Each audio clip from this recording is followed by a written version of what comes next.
श्री परमात्मने नमः। सूत्र 7 15वां प्रकरण, जिसमें यह संसार तरंगों की भांति स्फुरित होता है वह तू ही है, इसमें संदेह नहीं है। हे चैतन्य स्वरूप, तू ज्वर रहित हो, संताप रहित हो। अष्टावक्र जनक से कहते हैं कि जिस प्रकार समुद्र में तरंगें उठती हैं किंतु ये तरंगें समुद्र से भिन्न नहीं हैं, इसी प्रकार तू आत्मा होने से उस महासमुद्र के समान है जिससे यह संसार तरंगों की भांति स्फुरित होता है। तरंगें जिस प्रकार अनित्य हैं, उठती हैं, गिरती हैं, नष्ट होती हैं, किंतु इससे समुद्र को कोई हानि लाभ नहीं होता, उसी प्रकार संसार अनित्य है, वह बनता बिगड़ता है, ध्वंस और निर्माण की प्रक्रिया सदा चलती रहती है, किंतु इससे आत्मा को कुछ भी हानि लाभ नहीं है, क्योंकि आत्मा समुद्र की भांति नित्य है। संसार का सारा व्यवहार, सारे विषय भोग, संयोग, वियोग, लेन देन आदि तरंगवत हैं, किंतु तू तरंग नहीं है, महासागर है, इसमें संदेह नहीं है। इसलिए ऐसा जानकर तू ज्वर रहित, संताप रहित हो। सारे संताप का कारण इतना ही था कि तूने अपने को महासमुद्र नहीं समझा, आत्मा नहीं शरीर व मन समझा, जो तेरा अज्ञान था। अब ज्ञान दीपक के जल जाने से अज्ञान जनित भ्रांति मिट गई है, जिससे तू संताप रहित है। सूत्र 8 हे तात, श्रद्धा कर, इसमें मोह मत कर। तू ज्ञान स्वरूप, भगवान स्वरूप आत्मा है तथा प्रकृति से परे है।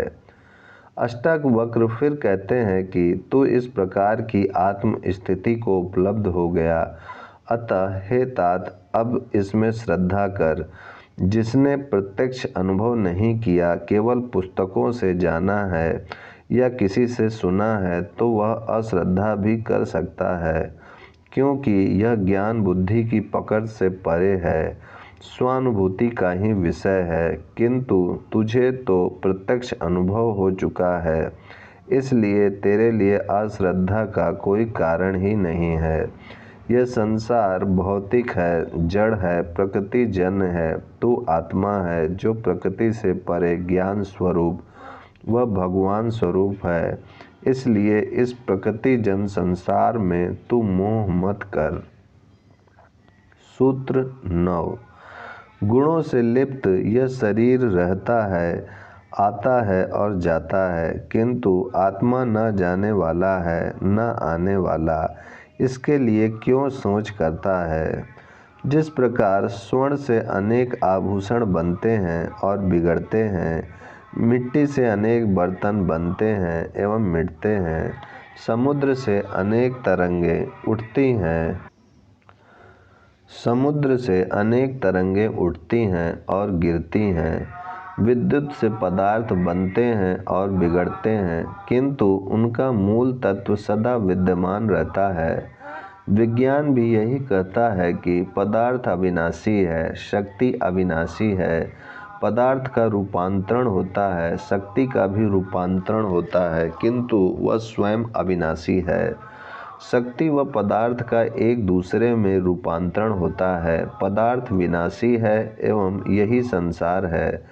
शक्ति नित्य है, शाश्वत है, स्वयंभू है, उसका कभी विनाश नहीं होता। अध्यात्म भी यही कहता है कि यह शरीर एक आकृति है जो सत्व, रज एवं तमो गुणों से लिप्त है।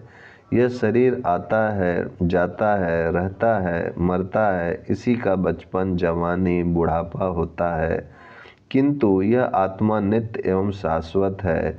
यह न कहीं जाता है, न आता है, न जन्मता है, न मरता है, न इसका क्षय होता है, न वृद्धि।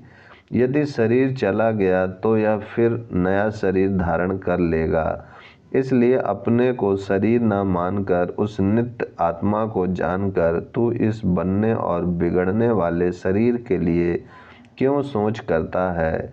अज्ञानी ही ऐसा सोच करते हैं, जो शरीर को ही सब कुछ समझते हैं कि इसके जाने से सब कुछ नष्ट हो जाएगा, पीछे कुछ बचेगा ही नहीं। किंतु ज्ञानी इस शरीर पात का कभी सोच नहीं करते।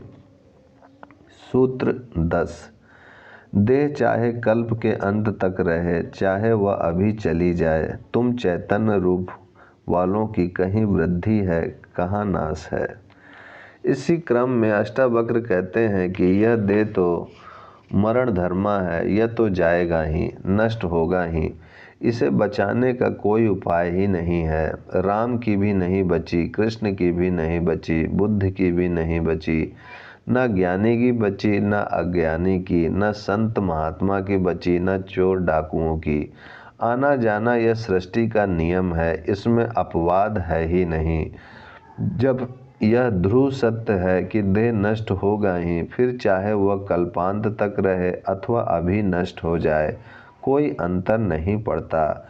अतः यह सोच का विषय ही नहीं है, किंतु चैतन्य रूप आत्मा है, इसलिए यह आत्मा न नष्ट होगी, न इसकी वृद्धि ही है। यह जैसा है वैसा ही सदा रहेगा। तू आत्मरूप होने से नित्य है, अतः तू सुखी हो। ओम शांति शांति शांति।